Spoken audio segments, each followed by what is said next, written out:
What is the defining struggle of our American century? Is it the struggle against our enemies abroad? The specter of communism? The ambitions of the Soviet Union? The attempt to forge a new international order of freedom and democracy around the world? No. We are now engaged in the march to save America from its most potent enemies, those from within. The greatest fight of the American century will not be fought with bombs, tanks, or any other conventional weapons of war. And the battles of this fight will not take place in a field, a city, or any other conventional battlefields, because we must win over minds, not territory. We are talking, of course, about the civil rights struggle and the struggle to secure the rights of all those oppressed in America. But how did we get here? And why does this struggle continue? Well, what are the causes? Why did we choose to now so openly advocate for our rights? Was it because of the Klan? The White Citizens Council?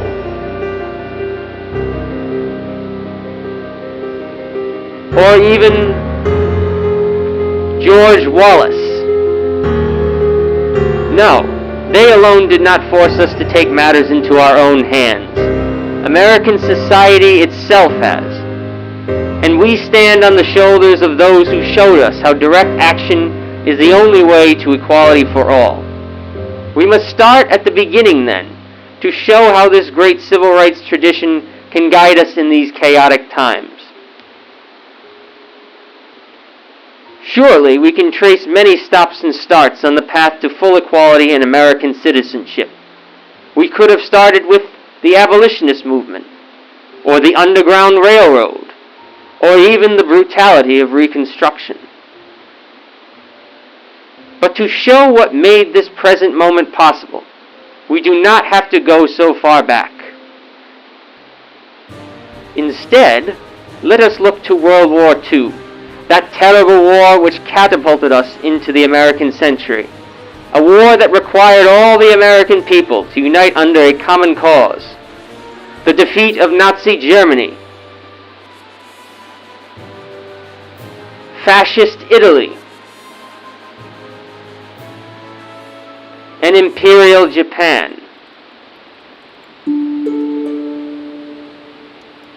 And many black people across America asked, how can we fight to spread true democracy when we cannot enjoy its benefits? Was it what W.E.B. Du Bois called the white man's war? Or was it something more than that? And how could they help others secure freedom without first securing their own? It was up to them, and what they chose to do defined much of what came later. Some have called it the forgotten years of the Negro Revolution, and at the very least an unprecedented era in African American history. They started a dual victory, or double V campaign, and black leaders worked tirelessly in this effort to spread democracy at home and abroad. People like A. Philip Randolph, whose March on Washington forced a reluctant President Roosevelt to pass Executive Order 8802, prohibiting discrimination in the defense industry. People like the editors of the Courier, who, as members of the black press, led a full-scale assault against the segregation policies of the U.S. Armed Forces. And people like William Hastie, who walked that fine line of double consciousness, working inside and outside the government to try to create a better America. With their work came great success.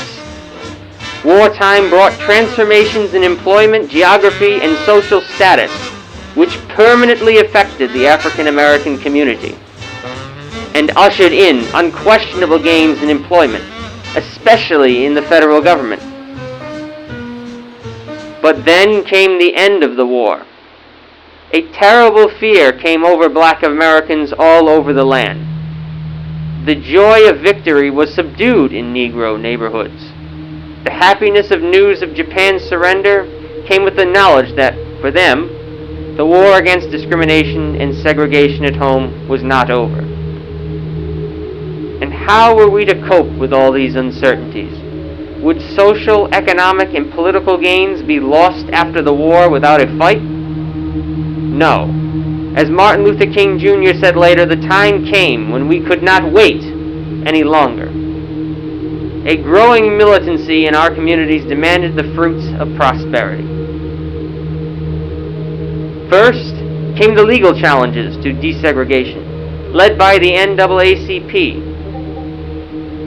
And in 1954, the Supreme Court, in Brown v. Board of Education, proclaimed for all the world to hear that desegregation in schools violated black people's constitutional rights to equal protection under the law. As they put it, quote, "We conclude that in the field of public education, the doctrine of separate but equal has no place." But some reactionaries refused to give in and tried to turn the tide of progress, freedom, and democracy back once more.